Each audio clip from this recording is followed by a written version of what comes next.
चलो next chapter है तुम्हारा केमिकल काइनेटिक्स। केमिकल काइनेटिक्स, चलो ये केमिस्ट्री का, और केमिस्ट्री में भी ये फिजिकल केमिस्ट्री का इकलौता ऐसा चैप्टर है जिसमें न्यूमेरिकल होने के बाद भी चैप्टर बहुत सिंपल है, बिल्कुल कठिन नहीं है चैप्टर। आपको बस फार्मूला याद होना चाहिए, आप फार्मूले पे रखिए, ये आंसर आपको डायरेक्ट वो निकाल के खुद देगा। बस आपको फार्मूला याद हो और वैल्यू पुटिंग आनी चाहिए, ठीक है। बाकी चैप्टर बहुत आसान है। कुल मिला के पूरे चैप्टर में आपको फर्स्ट ऑर्डर, जीरो ऑर्डर पढ़ने हैं, मॉलिक्यूलरिटी ऑर्डर ऑफ रिएक्शन पढ़ने हैं, लास्ट में आपको कोलिजन पढ़ना है। 4 ही 5 टॉपिक पूरा चैप्टर खत्म हो जाता है। वह वही है कि आपको न्यूमेरिकल थोड़ा मैथमेटिक्स लगेगा, ग्राफिकल मेथड इसमें आना चाहिए, ग्राफ ऑफ इससे। इस चैप्टर का ग्राफ बहुत इंपॉर्टेंट है क्योंकि जीरो ऑर्डर में भी आप भर के ग्राफ मिलेगा, फर्स्ट ऑर्डर में भी भर के ग्राफ मिलेगा, तो इसमें ग्राफ ज़्यादा इंपॉर्टेंट है, ठीक। सबसे पहला हमको बेसिकली पढ़ना क्या है चैप्टर में, पहले आप चैप्टर का नाम क्लियर कर लीजिए। अच्छा केमिकल तो ठीक है, समझ में आ रहा है केमिकल क्या है। काइनेटिक्स शब्द आपके लिए नया नहीं है, ये ऑलरेडी आप क्लास 11 में फिजिक्स में पढ़े थे, याद है। काइनेटिक्स का मतलब क्या होता है, क्या होता है? जब भी कोई बॉडी मोशन में होती है तो उसकी स्टडी हम जिस फिजिक्स जिस ब्रांच में करते हैं उसी को हम काइनेटिक्स बोलते थे, और जो बॉडी रेस्ट में होती थी तो उसको हम स्टैटिक्स बोलते थे, ठीक। अब यहाँ पे सवाल ये है, आपने 9th पढ़ा, 10th पढ़ा, 11th पढ़ा, तो आप क्या करते थे, आप सोडियम को क्लोरीन के साथ रिएक्शन करवा देते थे, रिएक्शन हो जाता था, ठीक है। आपने मैग्नीशियम को क्लोरीन के साथ रिएक्शन करवाया, हो गया। नाइट्रोजन को हाइड्रोजन के साथ करवाया, अमोनिया बन गया। मतलब आप जिन दो लोगों को मिला रहे हो, जिन लोगों का रिएक्शन करवा रहे हो, वो हो जा रहा है। अब आप ये बताइए, सबसे पहला काम आपका ये है, पहले आप ये पता करिए कि ये रिएक्शन पॉसिबल है कि नहीं है। पहले तो ये पॉसिबल, ये तो पता कर लो, फिर इस चैप्टर से पहले ही ये काम आपको करना है। जैसे क्लास 10th में बहुत बेसिक सा पढ़ाया गया है, आयरन को अगर आप कॉपर सल्फेट के सोल्यूशन में डाल देंगे तो क्या रिएक्शन होगा, ये प्रोडक्ट क्या बनेगा यहाँ पे, तो ये बन जाएगा आपका FeSO4 और प्लस कॉपर बन जाएगा। अगर यही रिएक्शन ऐसे होता, कॉपर प्लस FeSO4, और आपसे पूछा जाता कि क्या बनेगा, तो क्या बनेगा यहाँ, तो आप बेसिकली कहेंगे यहाँ रिएक्शन नहीं होगा, तो आप बोलेंगे कि नो रिएक्शन। क्यों रिएक्शन नहीं होगा? क्योंकि हमें पता है कि कॉपर जो है वो कम स्ट्रॉन्ग है, रिएक्टिविटी कॉपर की कम है आयरन से, और ऊपर वाले में आयरन की रिएक्टिविटी कॉपर की रिएक्टिविटी से ज़्यादा है। तो आयरन क्या करता है, कॉपर सल्फेट में से कॉपर को डिस्प्लेस कर देता है और खुद जाके वहाँ बैठ जाता है, ठीक। कॉपर जो है उतनी रिएक्टिविटी नहीं है उसकी कि वो आयरन को डिस्प्लेस कर सके, इसलिए रिएक्शन। तो सबसे पहले आपको ये पता करना पड़ेगा कि रिएक्शन पॉसिबल है कि नहीं है। जब रिएक्शन पॉसिबल होगा तब केमिकल काइनेटिक्स का रोल आएगा, मतलब इनका रोल तो भी बाद में आएगा। पहले पता करिए कि वो रिएक्शन होगा भी या नहीं। आपने खाना बनाया तो वो खाना खाने लायक होना चाहिए, नंबर तो बाद में उसका मिलेगा ना, पहले खाने लायक भी तो होना चाहिए कि बस खाली बस जैसे मन का वैसे बना के दे दिया। आप कॉपी लिख रहे हो, देखने में भी बेकार लग रही कॉपी, तो बेसिकली क्या मतलब हुआ। तो आपको पहले ये पता करना है जो भी रिएक्शन सामने होगा कि वो रिएक्शन पॉसिबल है कि नहीं है। पहले रिएक्शन पता करो, अगर वो रिएक्शन पॉसिबल होगा तब उतरेगा कौन, काइनेटिक्स, केमिकल। ये पॉसिबल है। अब इसके लिए केमिकल काइनेटिक्स आप लगा ही नहीं सकते हैं, इनके लिए आप लगा सकते हो। तो पहला काम आप पता करिए कि पहला काम रिएक्शन पता करिए कि रिएक्शन पॉसिबल है या नहीं है। अब सवाल है कि हम पता कैसे करेंगे। तो इसको पता करने के लिए पिछले साल एक चैप्टर था, इट इज थर्मोडायनेमिक्स। हर चीज़ को सेट करके पढ़ाया गया है, इसलिए थर्मोडायनेमिक्स क्लास 11th में ही रखा दिया गया है। और उस थर्मोडायनेमिक्स में जो रूल यूज़ हुआ था, जो यूज़ किया गया था, वही सेम पैटर्न आपने अभी इलेक्ट्रोकेमिस्ट्री में भी यूज़ किया है। याद हो, अगर याद है इलेक्ट्रोकेमिस्ट्री में भी किए थे कि कोई भी रिएक्शन फिजिबल, कोई भी सेल फिजिबल होगा या नहीं, स्पॉन्टेनियस होगा या नहीं, उसके लिए कंडीशन लिखे थे कि gives free energy delta G की वैल्यू अगर नेगेटिव हैगी तो सेल आपका फिजिबल होगा, मतलब रिएक्शन पॉसिबल है। और अगर किसी भी रिएक्शन का delta G gives free energy अगर पॉजिटिव आया, मतलब वो रिएक्शन फिजिबल नहीं है। तो ये थर्मोडायनेमिक्स पढ़ाया गया था, हालांकि इलेक्ट्रोकेमिस्ट्री में पढ़ा दिया कि जिस रिएक्शन का गिव्स फ्री एनर्जी नेगेटिव आएगा वो रिएक्शन पॉसिबल है, फिजिबल होगी वो रिएक्शन, तो उसका पॉसिबल होगा। और जिस रिएक्शन का डेल्टा जी आपका नेगेटिव पॉजिटिव होगा वो रिएक्शन नहीं पॉसिबल होगी। तो यानी कि अगर आप ध्यान से देखो बोर्ड पे, तो पहला वाला रिएक्शन है पॉसिबल, इसका मतलब है इसका डेल्टा जी की वैल्यू क्या होती है, नेगेटिव होती है, तभी ये रिएक्शन पॉसिबल है। दूसरे वाले का पॉसिबल नहीं है, इसका मतलब है कि इसका डेल्टा जी की वैल्यू क्या होती होगी, पॉजिटिव होती होगी। तो आपके सामने जो भी रिएक्शंस आएंगे आप पहले पता कर लीजिए कि कौन सा रिएक्शन का जी पॉजिटिव है और कौन से रिएक्शन का जी नेगेटिव है। तो वो उतना आपको नहीं करना इस चैप्टर में, वो आपको इस चैप्टर में वही रिएक्शन ही देंगे जो रिएक्शन पॉसिबल है। तो उसकी चिंता मत करिए, बस जाने रहिए कि हाँ ऐसा होता है। तो बेसिकली क्या है, इसमें दो रोल पहले प्ले होगा। सबसे पहला, आप चाहो तो इसको मार्जिन के ऊपर कहीं लिख लो, सबसे पहले इस चैप्टर के पहले रोल प्ले करेगा पहले थर्मोडायनेमिक्स।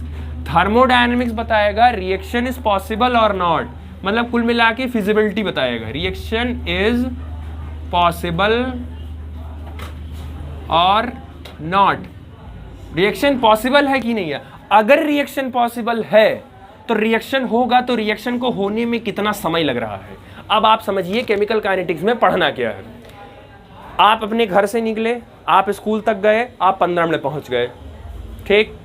या बेसिकली आप सोचिए आवास विकास से निकले, आप स्कूल तक गए, पैदल पैदल आप जा रहे हो, आपको 25 मिनट लग गया स्कूल पहुंचने में।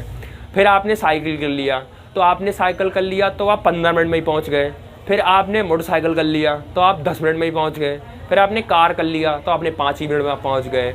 बेसिकली क्या है, जैसे जैसे आप अपना एक मोड ऑफ ट्रांसपोर्ट बढ़ा रहे हैं, वैसे वैसे आपका जो रिएक्शन होने का टाइम है, जो डेस्टिनेशन पे पहुंचने का टाइम है, वो क्या होता जा रहा है, मतलब कम होने का, टाइम कम होने का मतलब आपकी स्पीड क्या हो रही है, बढ़ रही है। यानी हो सकता हो किसी रिएक्शन को कंप्लीट होने में 10 मिनट लग रहा हो और किसी दूसरे रिएक्शन को कंप्लीट होने में 5 मिनट लग रहा हो। तो हर रिएक्शन की स्पीड को बताना या हर रिएक्शन की रेट को बताने की जिम्मेदारी इसी चैप्टर पर होती है कि कोई भी रिएक्शन कितने की स्पीड से हो रहा है, कितने की रेट से वो रिएक्शन हो रहा है, वही आपको इस चैप्टर में पढ़ना होता है। समझ आया? तो पहले पता करिए कि रिएक्शन पॉसिबल है कि नहीं पॉसिबल है, और फिर पता करिए कि उस रिएक्शन की स्पीड क्या है। पहले पॉसिबिलिटी चेक करिए, फिर उस रिएक्शन की स्पीड चेक करिए कि वो रिएक्शन कितने की स्पीड से हो रहा है। तो थर्मोडायनेमिक्स आपको बताएगा कि रिएक्शन पॉसिबल और नॉट, और जो आपका केमिकल काइनेटिक्स है जस्ट जो इसके बाद आएगा, तो केमिकल काइनेटिक्स आपको बताएगा अबाउट रेट ऑफ रिएक्शन, उस रिएक्शन का रेट बता देगा आपको। अब रेट ऑफ रिएक्शन क्या होता है अभी detail according to chemistry language करा देंगे, बट आप अपने समझने के लिए बस इतना याद रखो कि किसी भी रिएक्शन की जो स्पीड होती है कि वो कितनी देर में हो जा रही है, उसी को हम उस रिएक्शन का क्या कह सकते हैं, रेट ऑफ रिएक्शन कहते हैं। ठीक, चलो ये समझ आ गया, ये इंट्रो था। अब उसके बाद आपका पहला टॉपिक ही है आपका रेट ऑफ रिएक्शन। आप निकालेंगे कैसे, क्योंकि स्पीड निकालने के लिए आपको डिस्टेंस चाहिए, फिजिक्स के अकॉर्डिंग आपको डिस्टेंस चाहिए और आपको टाइम चाहिए। तो टाइम तो है भाई, टाइम तो यूनिवर्सल है, वो हर जगह घुसेगा। अब केमिकल्स में डिस्टेंस नहीं आएगा, तो बस चेंज खाली किया गया है, डिस्टेंस की जगह यहाँ अमाउंट लिया गया है, कंसंट्रेशन लिया गया। आपने स्टार्टिंग में केमिकल कितना अमाउंट लिया था और आप फाइनल में आपके पास अमाउंट कितना बचा, तो कितना स्टार्टिंग में लिए थे और कितना फाइनल बचा, कितनी की स्पीड में कितना टाइम लगा उसको कंज्यूम होने में, खर्च होने में, वही उसका क्या हो गया आपका रेट ऑफ रिएक्शन। जैसे आपने स्टार्टिंग में सोचो, आपने स्टार्टिंग में 200 ग्राम लेके चले थे। स्टार्टिंग में आप किसी भी कोई भी केमिकल आपने इनिशियल जो अमाउंट था उसका आप 200 ग्राम लेके चले। आपने उस रिएक्शन का लगभग मान के चलो कि आपने उसको 10 मिनट तक कराया। आपने रिएक्शन देखा और रिएक्शन पूरा 10 मिनट तक हुई, और 10 मिनट रिएक्शन पूरा होने के बाद आपको फाइनल जो मिला वो 20 ग्राम आपके पास बच गया। आप 200 ग्राम लेके चले थे, 10 मिनट तक वो रिएक्शन हुआ और 10 मिनट के बाद आपके पास 20 ग्राम अभी भी बच गया।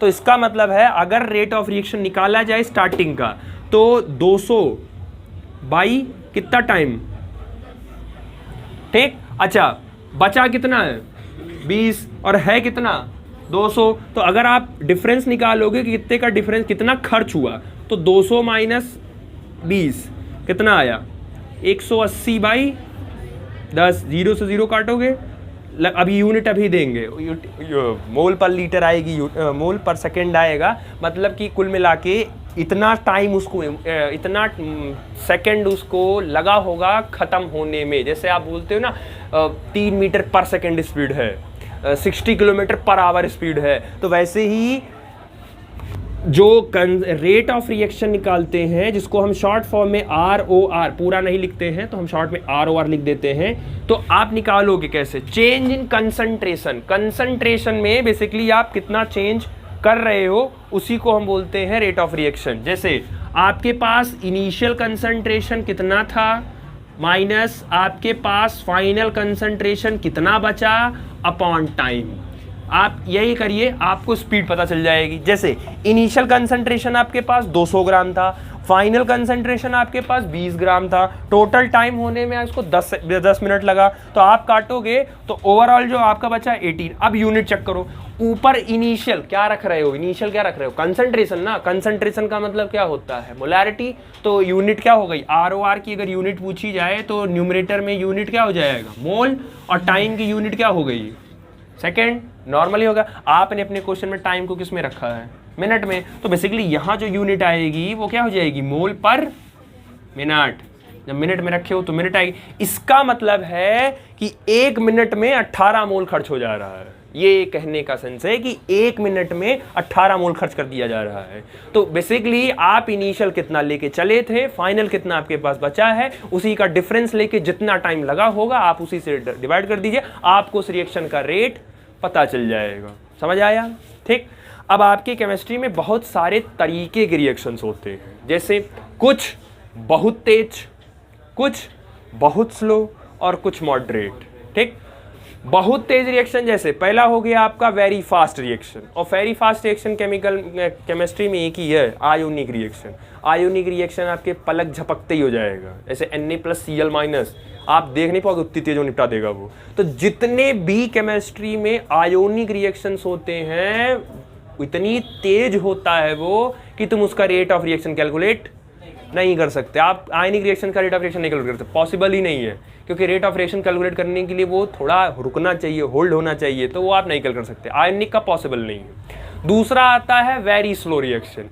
अब कंफ्यूज मत होइएगा, वेरी स्लो रिएक्शन में रेट ऑफ रिएक्शन कैलकुलेट तो कर सकते हो, लेकिन कोई मतलब नहीं कैलकुलेट करने का, क्योंकि कैलकुलेट करने में बहुत टाइम लग जाएगा, लगभग साल लग जाएगा, 1 साल, 1.5 साल, 6 महीना। इतना आपके पास टाइम नहीं है कि आपको बैठ के reaction calculate, rate of reaction.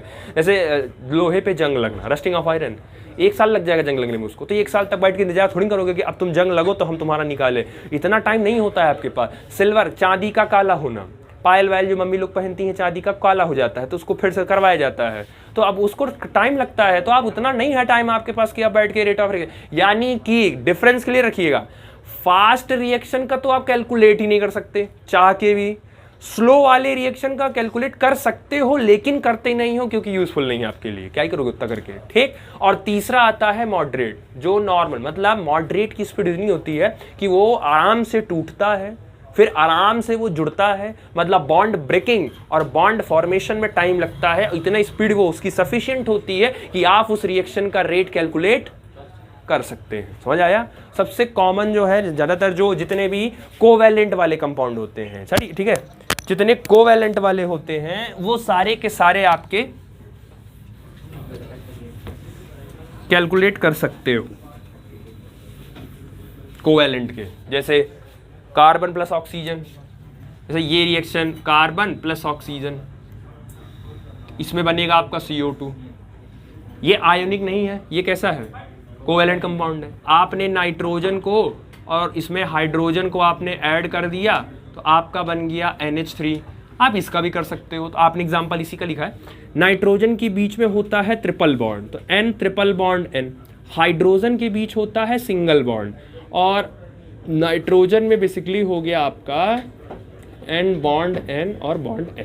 अब आप देखो, नाइट्रोजन में ट्रिपल बॉन्ड है, नाइट्रोजन की 3 बॉन्ड को तोड़ने में समय लगेगा, तो बहुत तेज तो नहीं टूटेगा, तो धीरे धीरे टूटेगा, और बहुत धीरे भी नहीं टूटेगा, मतलब टूट जाएगा, आराम से टूटेगा। तो पहले इसको तोड़ना पड़ेगा, फिर इसको तोड़ना पड़ेगा। तो इन दोनों में बेसिकली कौन सा प्रोसेस हो रहा है? इन दोनों में बॉन्ड ब्रेकिंग, इन दोनों में बॉन्ड, तो बॉन्ड टूटने में टाइम लगेगा। उसके बाद जब नाइट्रोजन हाइड्रोजन अलग हो जाएगा, तो अलग होने के बाद इन दोनों नाइट्रोजन और हाइड्रोजन के बीच में क्या बनना स्टार्ट होना शुरू हो जाएगा, बॉन्ड, क्योंकि यहां से नाइट्रोजन अलग हुआ, यहां से हाइड्रोजन अलग हुआ, दोनों अलग अलग हुए। अब दोनों आपस में वापस क्या करेंगे, यहां पर बॉन्ड बनाने करेंगे। तो यहां से जब यहां आओगे तो यहां पर बेसिकली आपका बॉन्ड फॉर्मेशन होगा। तो फॉर्मेशन होने में भी टाइम लगेगा। तो इतनी देर आपके पास समय रहता है कि आप उस रिएक्शन का क्या निकाल सकते हैं, रेट ऑफ रिएक्शन कैलकुलेट कर सकते हैं। ठीक, दूसरी बात, अच्छा इस रिएक्शन का नाम क्या था, इस रिएक्शन का नाम याद है किसी को? नेम्ड रिएक्शन है ये, और बहुत फेमस नेम्ड रिएक्शन है ये।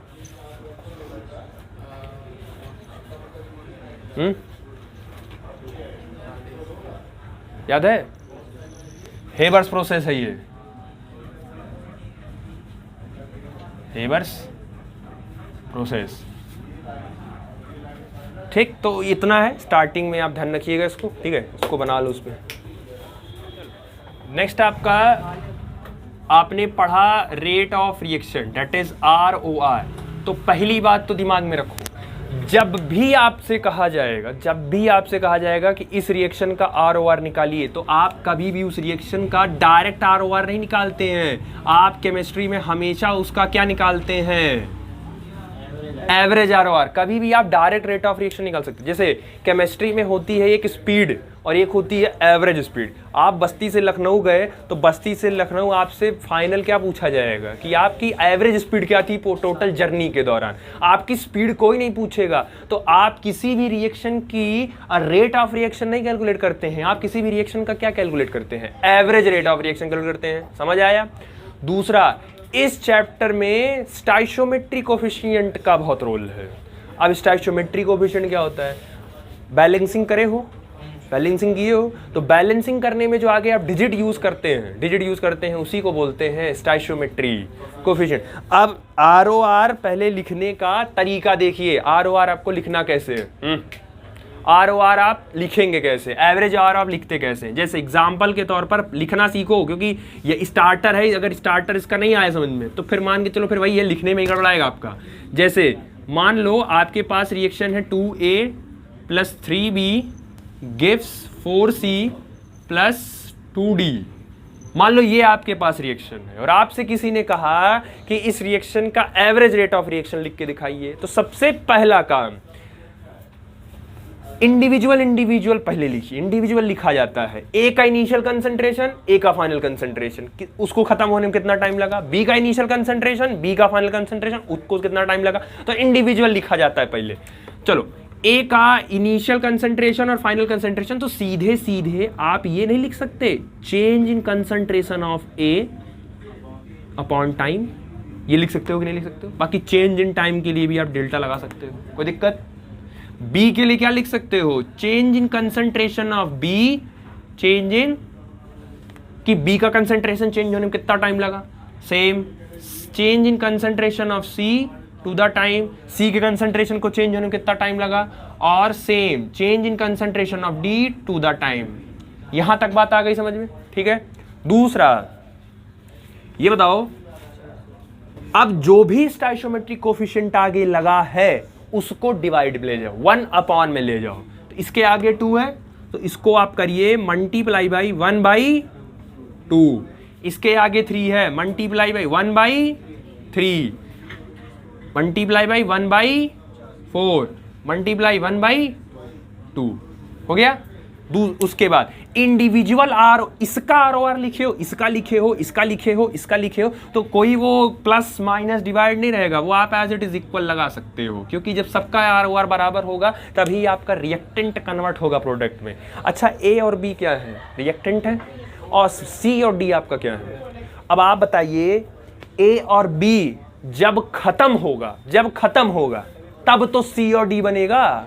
तो इसका मतलब है ए और बी का अमाउंट धीरे धीरे समय के साथ क्या होता जा रहा है, कम होता जाएगा। तो इसीलिए रिएक्टेंट के आगे आपको क्या लगाना है, और प्रोडक्ट समय के साथ धीरे धीरे प्रोडक्ट का अमाउंट क्या होता जाएगा, बढ़ता जाएगा। तो प्रोडक्ट वालों के सामने आपको क्या लगाना है, प्लस लगाना पड़ेगा आपको। अगर प्लस नहीं लगा, अब देखो क्यों कहा जा रहा, मैं कह रहा हूं लगाओ, तो लगाने का मतलब यह है कि जब आप ऐसे ही उसको छोड़ दोगे तो नहीं कंफर्म है ना कि वो रिएक्टेंट है कि वो, तो आप यहाँ भाई नेगेटिव भी हो सकता है। आप जब प्लस लगाए रहोगे तो ये क्लियर रहेगा कि ये प्लस है, इसका मतलब ये कौन सा है, ये प्रोडक्ट है। समझ में आया।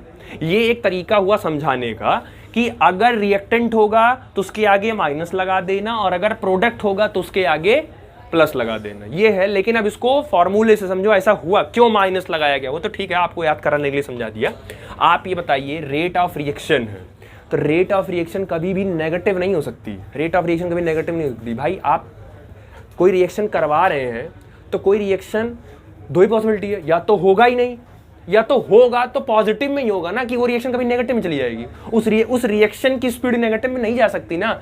हम सोडियम और क्लोरीन को आपस में मिलाए तो या तो नहीं होगा, या तो होगा, तो प्रोडक्ट बनेगा ही बनेगा। तो वो रिएक्शन नेगेटिव में जाएगी कि पॉजिटिव में, इसका स्पीड पॉजिटिव में रहेगी। तो रेट ऑफ रिएक्शन कभी भी नेगेटिव नहीं हो सकती। तो पहले समझो, आपने अभी थोड़ी देर पहले क्या बोला था, change in rate of reaction निकालने का फॉर्मूला आपने क्या बोला था, चेंज इन कंसंट्रेशन।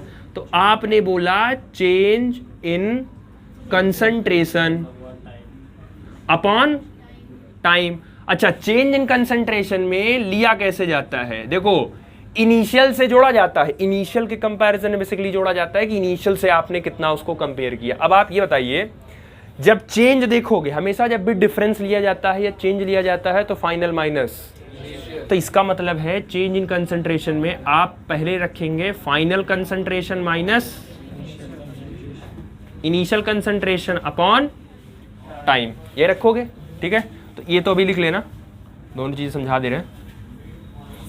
अच्छा, यही चाहो तो आप यूनिट भी लिख लेना अभी।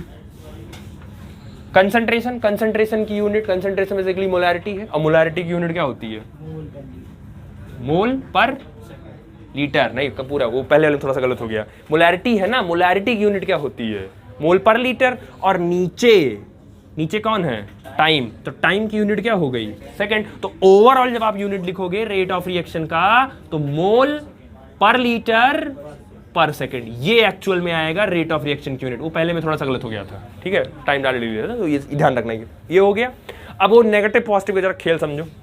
देखो ध्यान सुनना, ए को स्टार्टिंग में 200 ग्राम लेके चले हैं, स्टार्टिंग ए इनिशियल 200 ग्राम लेके चले हैं, 10 मिनट तक रिएक्शन हम करवाए, 10 मिनट तक, और 10 मिनट तक रिएक्शन करवाने के बाद जो फाइनल अमाउंट मेरे पास बचा वो बचा 20 ग्राम। मैं कह रहा हूं इस रिएक्शन का रेट निकालो। तो जब इस रिएक्शन का रेट निकालोगे, ROR निकालोगे, तो फाइनल कंसंट्रेशन कितना है 20 माइनस इनिशियल कंसंट्रेशन कितना है 200, टाइम कितना लगा है।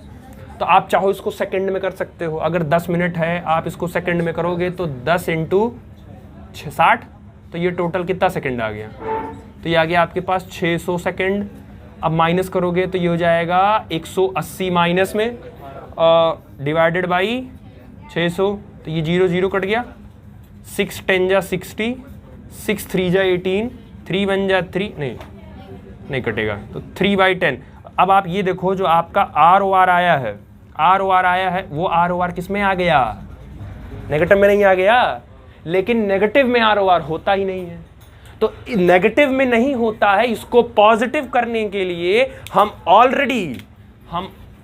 ऑलरेडी फॉर्मूले में पहले से ही एक नेगेटिव लगा के रखते हैं। यही वो नेगेटिव है जो आप पहले से लगा के रखे हैं। तो ये नेगेटिव पहले से रिएक्टेंट के साइड है, और बाद में जब क्वेश्चन में आएगा तो दोनों नेगेटिव आपस में मिलके क्या हो जाएगा, समझ आया, क्लियर हुआ। ये क्वेश्चन सॉल्व कर रहे थे तो नेगेटिव आया, और ये जो आपका नेगेटिव लगाया ये फॉर्मूले में पहले से ही लगाया गया है जानबूझ के, ताकि ये वाला नेगेटिव और जो आप सॉल्व करके निकाले हैं वो नेगेटिव, दोनों नेगेटिव मिलके क्या कर देंगे, तो ROR आपका किस में आ जाएगा। अच्छा, प्रोडक्ट के केस में ये क्या आया है,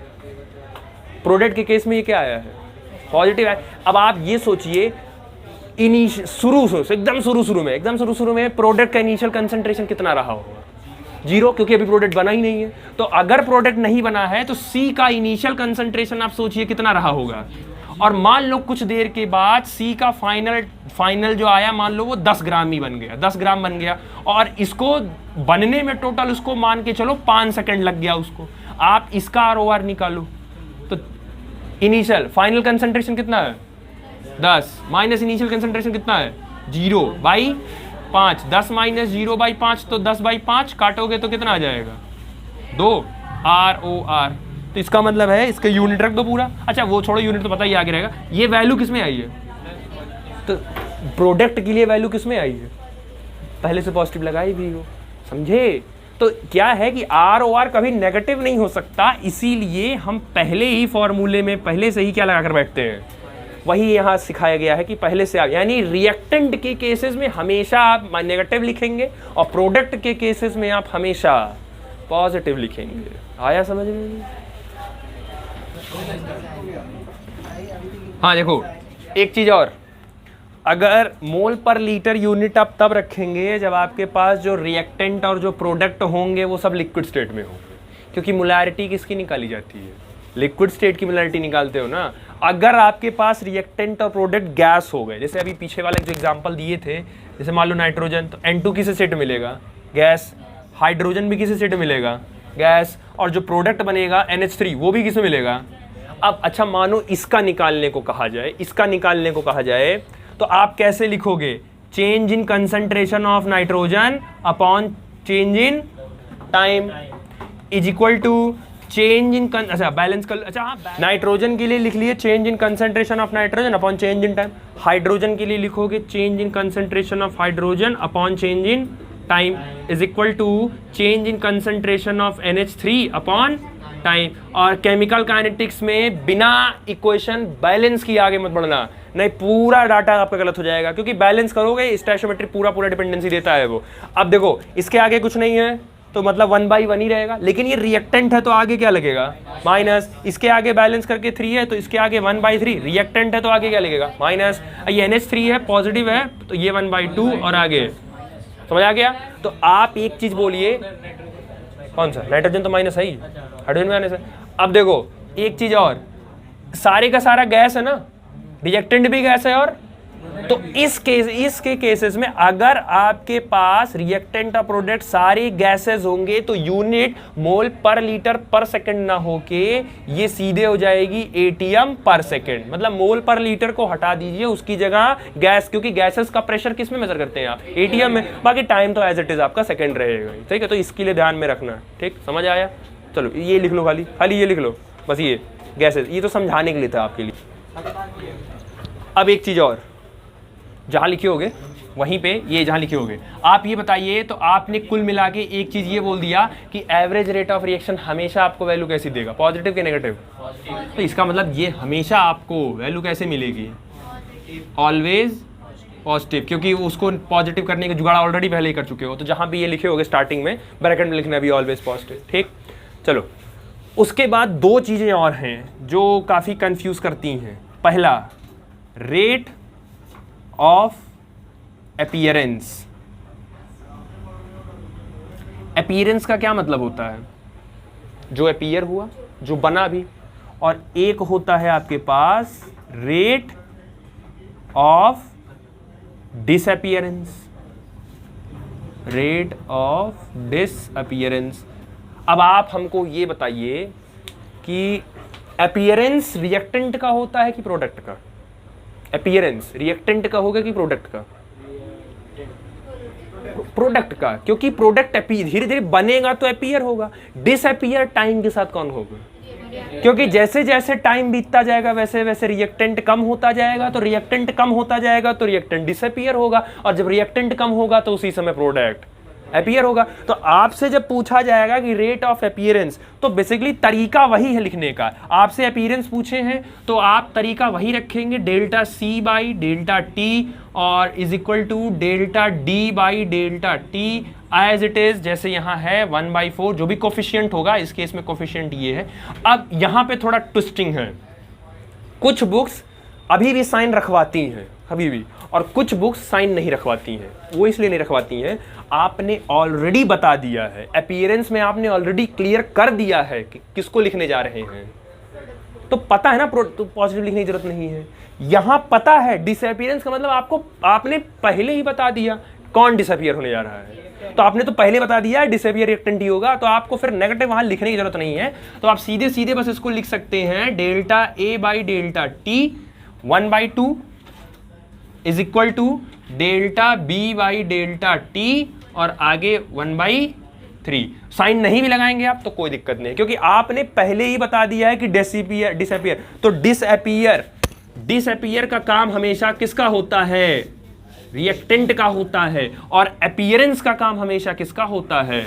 प्रोडक्ट का होता है। ठीक, देखो अब आपके पास रिएक्शन था तो आप रेट ऑफ रिएक्शन लिखे, आपके पास रिएक्शन था तो आपने एवरेज रेट ऑफ रिएक्शन लिखा। अभी किसी कंडीशन में आपको अगर पहले वही दे देता है, जैसे मान लीजिए आपको देता है plus delta A by delta T plus 1/4 is equal to delta X by delta T minus 1/3 is equal to delta Z upon delta T plus 1/3 minus delta B upon delta T 1/8। मान लो ऐसे वो लिख के दे दिए। अब आपको इसमें करना है, क्योंकि अब देखो इसमें नहीं पता है ना कि कौन सा रिएक्टेंट है, तो आपको फिर इसलिए साइन लगाने की जरूरत है आपको। इसमें जितने नेगेटिव वाले हैं वो कौन से वाले हैं? तो रिएक्टेंट है, तो इसका मतलब है एक्स और बी ये दोनों क्या हैं? रिएक्टेंट है। तो आप इसके लिए लिखेंगे एक्स प्लस बी, हो गया। इसके आगे 1/3 इसका मतलब है ये यहाँ रहा होगा, और b के 8 इसका मतलब ये यहाँ रहा होगा। गिव्स पॉजिटिव वाले क्या है आपके? प्रोडक्ट। तो a और z, तो a प्लस z। अब a क्या है? 4, तो यहाँ लिख दिया 4। z का है 3, तो यहाँ हो गया 3 और रिएक्शन रेडी हो गया। तो आप जो यहाँ से यहाँ और यहाँ से यहाँ लिखने आना चाहिए। क्या हुआ?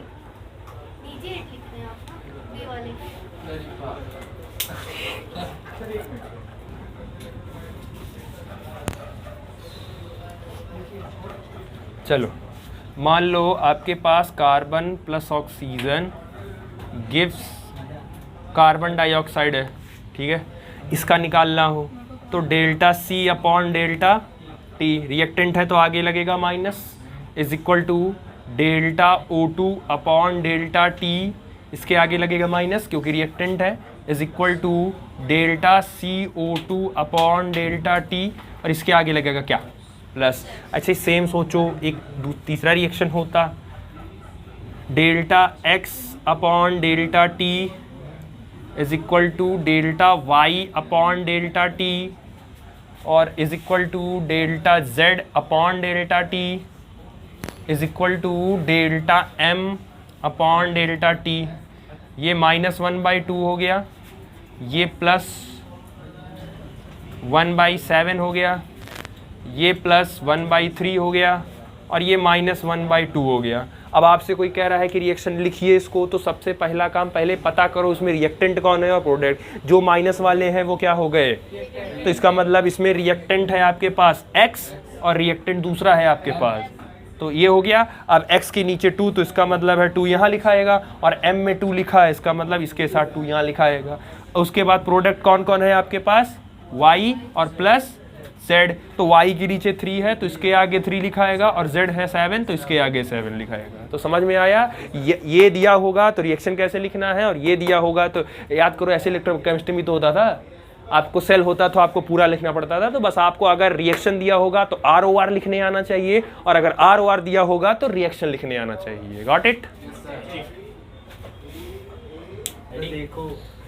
चलो अब नेक्स्ट हेडिंग है आपकी इंस्टेंटेनियस। अच्छा फिजिक्स में याद है ना, पहले स्पीड निकालते थे, फिर एवरेज स्पीड निकालते थे, फिर इंस्टेंटेनियस स्पीड निकालते थे। तो वैसे ही आपने एवरेज ROR तो निकाल लिया, अब आपको उस रिएक्शन का क्या निकालना है? Instantaneous ROR। और इंस्टेंटेनियस में जो टाइम होता है वो बहुत ज़्यादा क्या हो जाता है? स्मॉल, स्लो, बहुत छोटा। डेल्टा टी जो होता है वो बहुत बहुत छोटा हो जाता है। तो उस केस चेंज कुछ नहीं है, सब सेम ही रहेगा लिखने का तरीका, बस जहाँ डेल्टा लगाते हो वहाँ कौन उतरेगा? डिफरेंशिएट का डी उतर जाएगा। तो यानी कि उसके लिए जैसे मान लो अगर आपके पास रिएक्शन है 2a + 3b गिव्स 4c, और मैं कह रहा हूँ कि इसका लिखो, सुनो, तो इसका लिखोगे कैसे? इसका लिखोगे da/dt, इसको लिखोगे dB/dt, और इसको लिखोगे dc/dt। जो वहाँ डेल्टा लगाते थे बस वहाँ रिप्लेस करना है आपको, क्योंकि इंस्टेंटेनियस शॉर्ट टाइम के लिए होता है और इंस्टेंटेनियस जहाँ वर्ड यूज हुआ इसका मतलब है वहाँ इंटीग्रेशन डिफरेंशिएशन है। तो इंस्टेंट ज़्यादातर छोटे समय के लिए ही निकाला जाता है। तो यहाँ dd बस जहाँ डेल्टा है वहाँ dd कर दो, बाकी सारा प्रोसीजर आपका सेम रहेगा। 2 है तो ये 1/2 नेगेटिव रहेगा क्योंकि रिएक्टेंट है, ये हो जाएगा 1/3 रिएक्टेंट है तो नेगेटिव हो जाएगा, ये है 1/4 तो ये हो जाएगा पॉजिटिव में। समझ आया? उतार।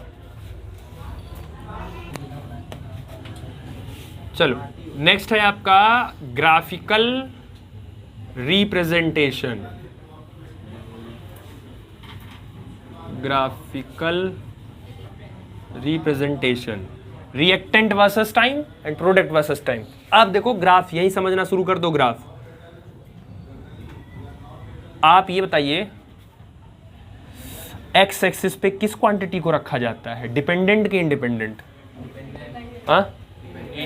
इंडिपेंडेंट। इसीलिए एक्स एक्सिस पे हमेशा इतिहास गवाह है कौन रहता है, टाइम को इसी पे रखते हैं, क्योंकि टाइम किसी पे डिपेंड नहीं करता, टाइम पे लोग डिपेंड करते हैं। तो और इधर वाई एक्सिस पर पहले आप रखिए किसको, रिएक्टेंट को, और दूसरे वाले ग्राफ में फिर इसको आप रखिए किसको, प्रोडक्ट को। अब आप ये बताइए जब बेसिकली रिएक्शन अभी शुरू नहीं हुआ है, तो जब रिएक्शन शुरू नहीं होगा तो उस समय रिएक्टेंट का अमाउंट ज़्यादा कि कम? तो इसका मतलब है 0 नहीं होगा, मतलब ज़्यादा होगा तो यही होगा। अब जैसे जैसे रिएक्शन शुरू होगा तो और जैसे जैसे टाइम बीतेगा वैसे वैसे वैसे रिएक्टेंट का अमाउंट क्या होता जाएगा? तो जैसे जैसे टाइम बीतेगा वैसे वैसे वैसे वैसे रिएक्टेंट का अमाउंट। समझ आया? जिस समय टाइम 0 था तो उस समय प्रोडक्ट बना था कि नहीं बना था? तो उस समय प्रोडक्ट का अमाउंट कितना था? 0 था। जैसे जैसे टाइम बीतेगा वैसे वैसे प्रोडक्ट बनता जाएगा, टाइम के साथ बढ़ता, बनते बनते बनते बनते एक टाइम के बाद फिर रुक जाएगा वो, क्योंकि जितना बनना है उतना बन जाएगा, उसके बाद रुक जाएगा। तो ये ग्राफ रिएक्टेंट वर्सेस टाइम का है और ये ग्राफ प्रोडक्ट वर्सेस टाइम का है। समझ आया? फटाफट से। अब देखो ये 2 सेपरेट ग्राफ है, इन दोनों ग्राफ को एक साथ बनाने की भी आपसे आएगा कि दोनों को एक साथ अगर आप बनाएंगे मर्ज करके तो क्या होगा। तो मैं आपको सेपरेट बनाना है, मैं मर्ज कर दे रहा हूं। रिएक्टेंट का ग्राफ याद रखना कैसे बना है, ठीक है? अब देखो जब आप प्रोडक्ट, ये तो आपका बेसिकली किसका, कौन सा, ये किसके लिए हो गया, ये प्रोडक्ट का हो गया। आपको बनाना है रिएक्टेंट, तो रिएक्टेंट के लिए जब आप ग्राफ बनाओगे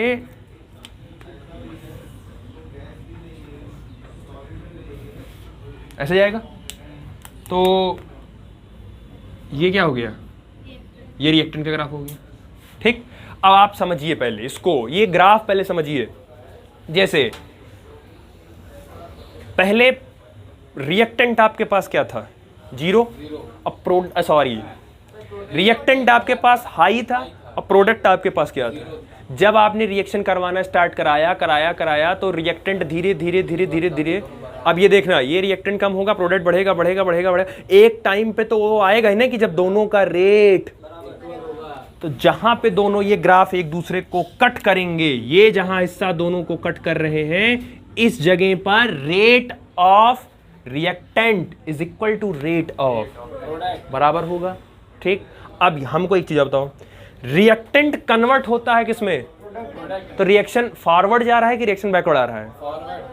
और अगर प्रोडक्ट रिएक्टेंट में कन्वर्ट हो रहा है तो बैकवर्ड है। इसका मतलब है कि अगर आपके पास रिएक्टेंट है और वो रिएक्टेंट अगर प्रोडक्ट में कन्वर्ट हो रहा है, तो जब भी रिएक्टेंट प्रोडक्ट में कन्वर्ट होता है तो उस रिएक्शन को हम क्या बोलते हैं? Forward reaction. और जब भी आपका प्रोडक्ट कन्वर्ट होता है किसमें?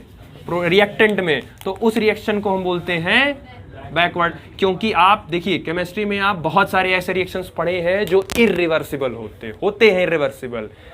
ऑर्गेनिक में कोई ऐसा रिएक्शन याद है जो हम पढ़ाए हों आपको और वो रिवर्सिबल होता था? ऑर्गेनिक में रिवर्सिबल होता था, प्रॉब्लम थी इसीलिए उसको यूज़ नहीं करते थे, उसकी जगह फिर टेक्निक यूज़ करते थे दूसरी, काफ़ी महंगा था इसीलिए फिर उसके लिए मेथड ही लगाया था। नहीं, आयोडीनेशन HiO3, आप रिएक्शन रिवर्सिबल होता था। तो हेल्किल आयोडाइड बनाने के लिए कौन सा रिएक्शन फिर अलग से नाम लेके नेम्ड रिएक्शन उतरा था? कौन उतरा था? एल्किल आयोडाइड किससे बनता है, कौन से रिएक्शन से, नाम क्या था एल्किल आयोडाइड में, जिसके नाम में एफ नहीं है उसके प्रोडक्ट में एफ होगा। स्वार्ट्ज क्या बनाता था, एल्किल फ्लोराइड, और फिंकलस्टीन क्या बनाता था, एल्किल आयोडाइड। समझ आया? तो वहां ऑर्गेनिक था ना, वहां रिएक्शन रिवर्सिबल होती थी। तो है केमिस्ट्री में ऐसे बहुत सारे रिएक्शंस होते हैं जो क्या होते हैं, रिवर्सिबल होते हैं। तो अगर आपका रिएक्टेंट प्रोडक्ट में कन्वर्ट हो रहा होगा दैट इज फॉरवर्ड रिएक्शन, अगर आपका प्रोडक्ट रिएक्टेंट में कन्वर्ट हो रहा होगा दैट इज बैकवर्ड रिएक्शन। जिस पॉइंट पर रिएक्टेंट और प्रोडक्ट का रिएक्शन सेम हो जाएगा, स्पीड सेम हो जाएगा, रेट सेम हो जाएगा, that particular point is known as equilibrium. जिस पॉइंट पर रेट ऑफ प्रोडक्ट या rate of forward reaction is equal to rate of backward reaction हो जाएगा, उस पर्टिकुलर पॉइंट को ही क्या बोलते हैं, मतलब वो जो रिएक्शन है वो अपने किस पॉइंट पे आ गया, इक्विलिब्रियम पे आ गया। तो ये पॉइंट याद रखना और ये याद रखना कि rate of forward reaction, forward reaction किसके लिए, रेट ऑफ फॉरवर्ड रिएक्शन किसके लिए यूज होता है, रिएक्टेंट के लिए is equal to rate of backward reaction. और बैकवर्ड किसके लिए यूज होता है, तो अगर जिस पॉइंट ऑफ इंसिडेंस पर ये दोनों का रेट बराबर हो जाता है, उसी पॉइंट ऑफ इंसिडेंस, उसी अवस्था को हम क्या बोलते हैं, इक्विलिब्रियम पॉइंट, या उसी को इक्विलिब्रियम। तो उस इक्विलिब्रियम को ही डिनोट करते थे हम क्या, के ई। यही आगे इक्विलिब्रियम में याद आया, जब इलेक्ट्रोकेमिस्ट्री में पढ़ रहे थे तो नस्ट इक्वेशन में आया था ना क्यूसी, इक्विलिब्रियम कांस्टेंट। तो बेसिकली उसी को बोलते थे, तो केस ना लिख के इसको क्यूसी ही लिखो, दैट इज क्यूसी। समझ आया?